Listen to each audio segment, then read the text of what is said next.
Welcome to another episode of Five Things Season 3. This one is an interesting topic as we're going to piggyback a little bit off of one that we did last season for Final Girls. Only this one is 5 horror movies with actors that you should check out. And joining me as our special guest, because Charlie is on vacation, it is Mick Manhattan from The Scene Snob. What's up, ladies and gentlemen? Welcome to the show. I am, of course, Mick Manhattan from The Scene Snobs, and happy to be here on Five Things. Yep, you will see a link popping up on screen for his channel, so definitely go check it out. Subscribe if you're not, and watch a lot of his content. A lot of great stuff out there. Thank you, sir. All right, so we're going to jump into it in just a second.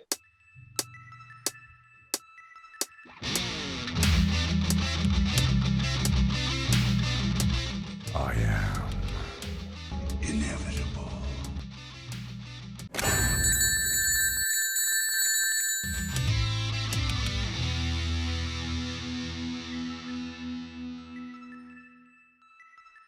On this episode is a regular. She is a nerd boxer in what she has deemed the House of Nerdbox, and that is DonnaJean.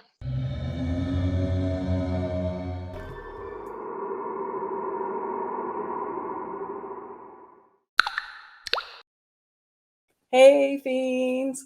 It's really great to be here with the family that is Nerdbox and in the house of Nerdbox. You may or may not know, I have what I used to call an interview show that I now call a chat show, because really what it's like is kind of a chat with friends over coffee. And you never know who you'll run into. Could be an indie filmmaker, could be an indie actor. So you never know who you'll run into, just a bunch of really good people. I like to talk to good people who do good things and introduce them to other good people. So join us. Our topic is, it's 5 characters in a horror movie that you should watch. There's a theme to this. If you figure it out, drop it in the comments, and I have some Regal exclusive posters that we can give away. Either the Batman, Death on the Nile, or a Scream one that everybody wanted. And maybe I'll just give you all 3, depending on how quick you comment. Can I tell you? Can I guess? No friends and family. So as usual, if you're new to the show and new to the channel, how 5 Things works is we go round robin style, starting with 5, and our guest goes first. So, DonnaJean, who do you have at your number 5? In thinking about this, it gave me reason to pause and go back and watch the movie last night. And I definitely feel it belongs on my list.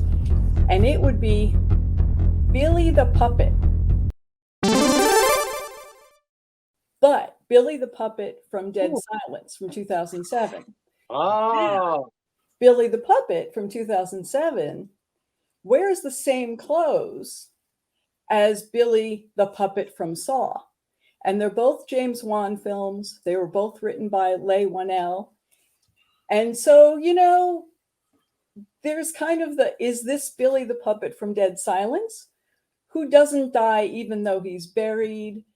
And there's a really short cameo at the very end of it where you see the Saw Billy kind of in the shadows. So really, Billy the Puppet. That's awesome. That, you know what? I have to say that movie too is just underrated. It's gotten better over time. It is so and that good. character too, Mary Shaw. Mary Shaw, because really, is Mary Shaw in Billy? So it's like, is it Mary Shaw we're talking about, or is it Billy? My number 5 is the infamous Tommy Jarvis.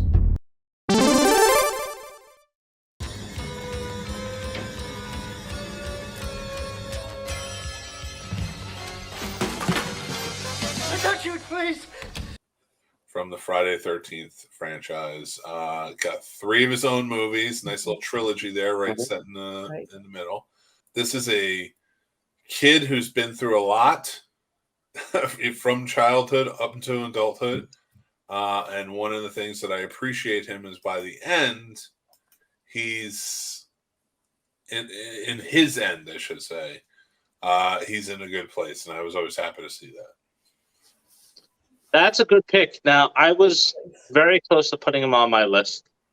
And what's cool is his story is continuing, right? We're talking about independent stuff, right? Yeah. His story is continuing with Womp Stomp Films and Never Hike Alone. He makes an appearance, and now I think he was in a follow-up, and then he's going to be in the sequel to that. So whether you consider it a part of the story of Jason, the mythos, it is still very good storytelling around Jason. And to see Tommy Jarvis back in those films as well. Right. Absolutely. Maybe I'm still caught up in the whole Scream thing, and she hasn't really been in that many films because I'm trying to point out characters that you can go see in multiple films, but she's going to be in part 6, and that's good enough for me. And it is Tara Carpenter, played by Jenna Ortega. I think she is just a wonderful, wonderful character to see on film. I think she's probably one of the best characters that has been in the franchise, just because acting-wise, there's a lot that she tells with her expressions and how she acts without even having to talk. Nice. I would agree. I am a fan of the first film. I'm a fan of the second, even though it's not out yet. But I have to throw it in there. Art the Clown.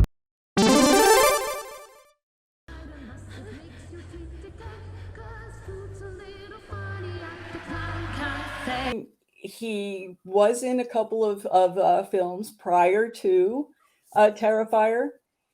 And yeah, okay, he died in one, but he didn't, because there's a Terrifier 2, which so many of us are anxiously awaiting coming out and nonstop harassing Damien Leone and David Howard Thornton to know when it's coming out.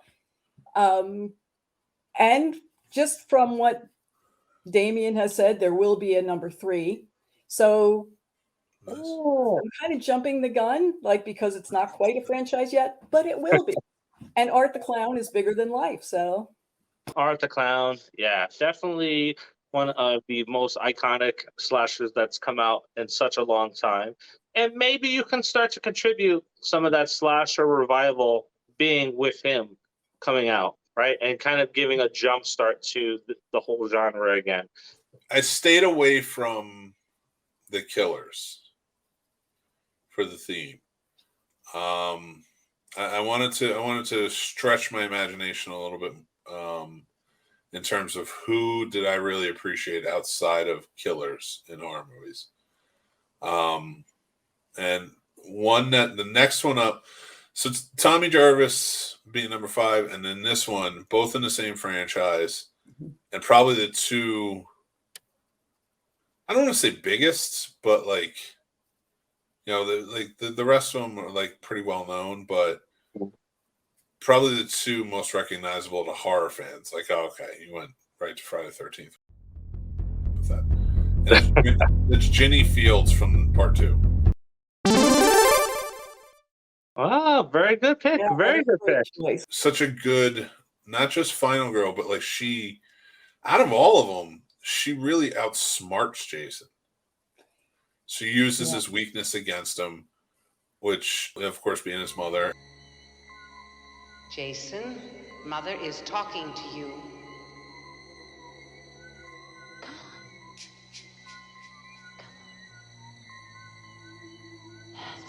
You know, she survives in such a way that it's like, you know, it's interesting to me, and that, you know, and actually part 6 being my favorite and part 2 being my second favorite kind of, you know, goes in line with those two choices right there. And you come to really care about her. Yes. And it's like, you know, you want her to continue to go on.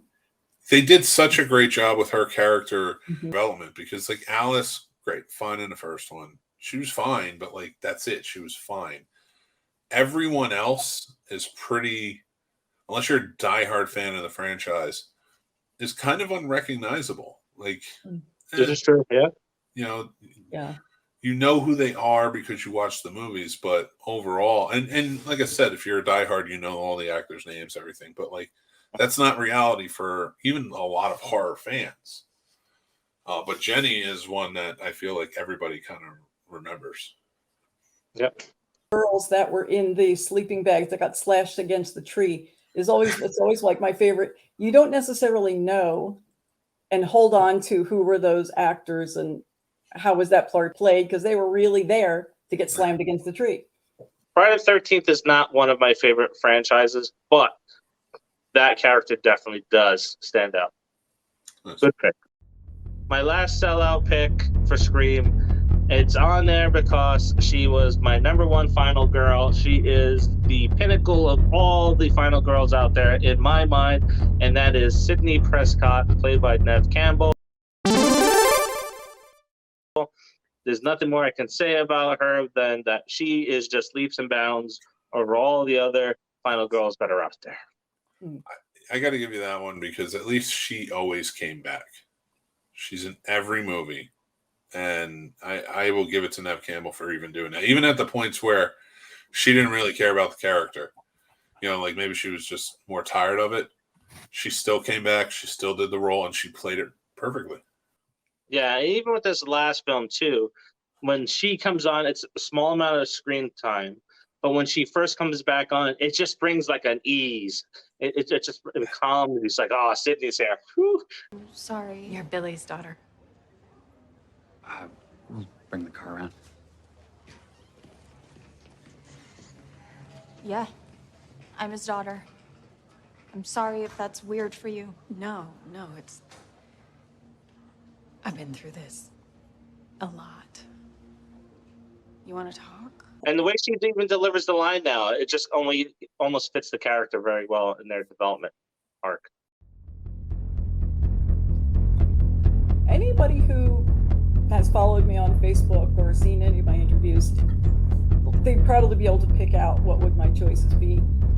And this one goes right along with that. Number 3, I mean, he died, killed by the final girl, but in the ending credits, he sets up Leslie Vernon. I love Leslie Vernon. I love that movie. I love everything about that movie.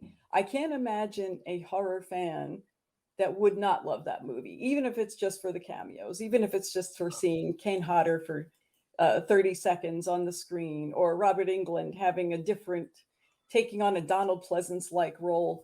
I love everything about that movie.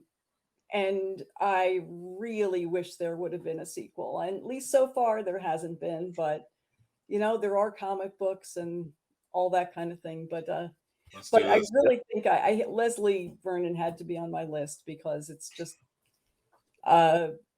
bigger than life, and he keeps going. Even though the movies didn't, the character did. So yeah, it's a great choice. That's a great choice. Yeah. And with the premise of that movie, you can bring it back now because the way it was laid out, and it's still relevant in the storytelling, and the way they can deliver the story would make sense. Yep. Yeah. And really, just think about it. All of the new cameos that you could have of their current, horror, maybe even have like the Scream and puppets and all that kinds of stuff, kind of little cameos in. It would be fun. Yeah, for sure. Yeah.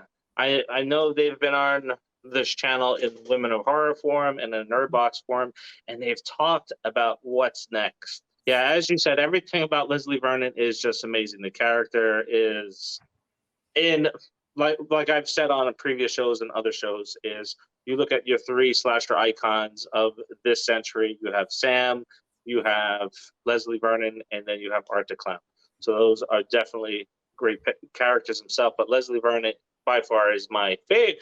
I'm wearing a shirt. We didn't plan it. We did not plan it. But I'm wearing a shirt. Definitely my favorite. And even Angela, she's just the one scene where you realize she's the final girl, and she takes off her jacket and she picks up the axe and she's covered in blood, and it's just like, oh. All right, I went with Seth Gecko from Dusk Till Dawn. You know, I liked that for that movie. He's a bad guy. He's a bad guy. He's a sympathetic, you kind of like him, bad guy because he's cool, but he survives in the end, mostly purely out of stubbornness. It's just his, after his brother gets killed, it's like, nah, I'm gonna make it. I'm not gonna die today. And it's really well done, and I always like seeing them walk out at the end into the sun. Yeah, iconic role, iconic movie. You can't go wrong with it. Yeah. Oh. Kate, do you know where I'm going? Do you know what El Rey is? No. Go home, Kate. My number 3 is fairly new. Won't be in a franchise. It's a one and done film. It's played by Thomasin McKenzie, and that is Eloise from The Last Night in Soho. Now, her performance is out of this world. And the first time I seen it, in the first couple of minutes, her voice is like, oh man, the voice is kind of annoying, but it just kind of settles. You just look past it and it fits the character. She's extremely animated, like almost like a Pixar film, the way she delivers and acts in the film. She is just mind-blowing. To me, she steals the movie and she makes the movie. I don't think you can put anybody else in that movie and have it be as good. It's just that movie is great. Her character is amazing. And there are things and aspects that they did not explore. Like, she's a sensitive, so she can see spirits and talk to spirits. And they only really touched on that with her relationship with her mom, right? What's happening in the movie, spoiler alert, is she's seeing images from the past. She's not seeing some of the stuff that's going on around her in the Ghost of London. So if they don't even need to make a sequel, leave it alone. It's perfect. Yeah, I'd be completely fine with that. With perfection. For me, this was the only one on my list that was not one of the villains. She was also my top final girl. And I just love her character so much. She's done it, just like played to perfection, and that's Ripley.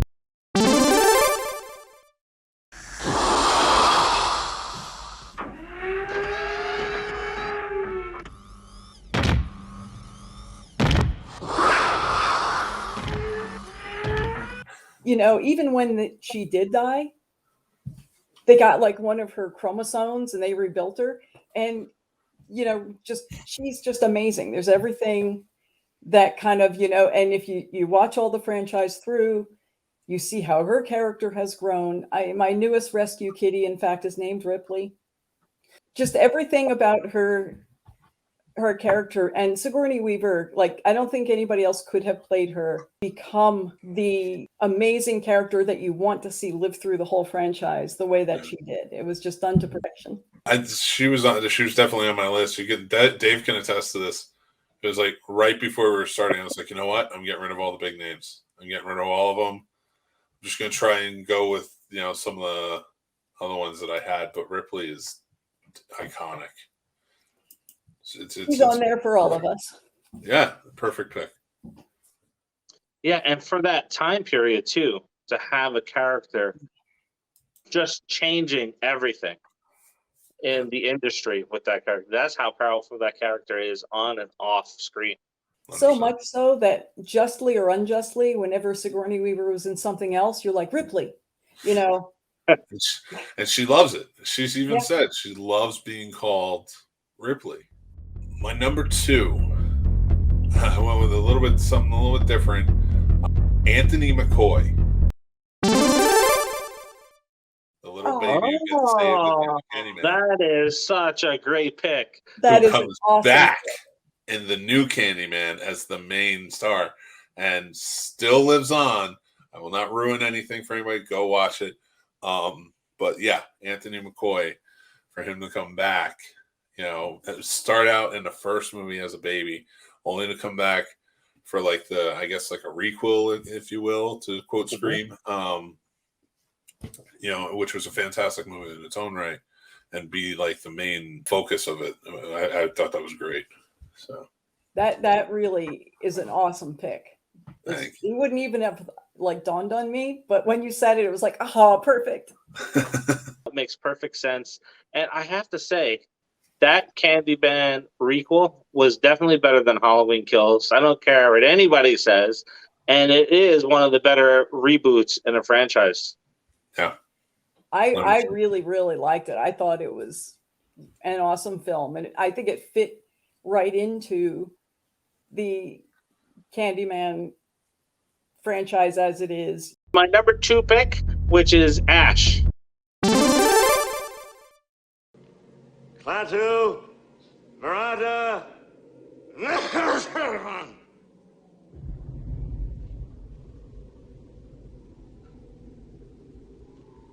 The King.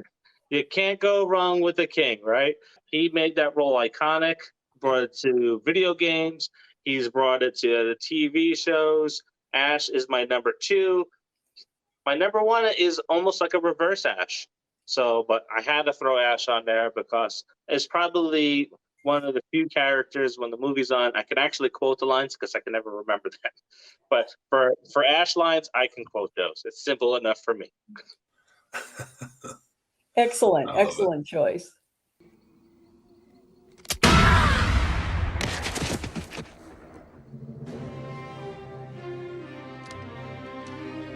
I ain't that good.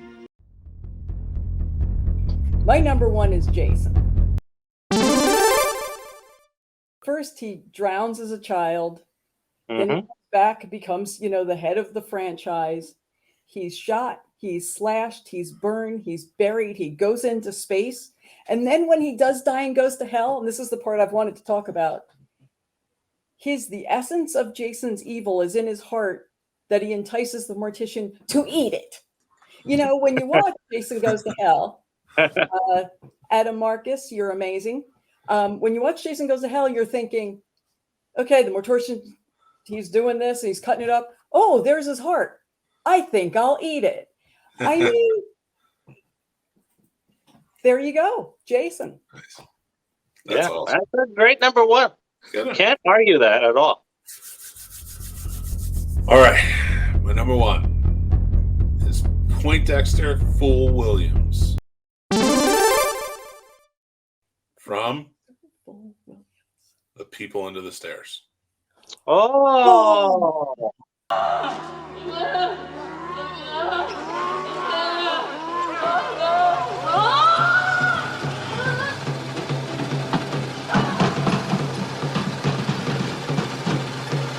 The fact that Wes Craven made this movie and it's so highly underrated. Horror fans I know really love it, but it is, I think it's truly underrated.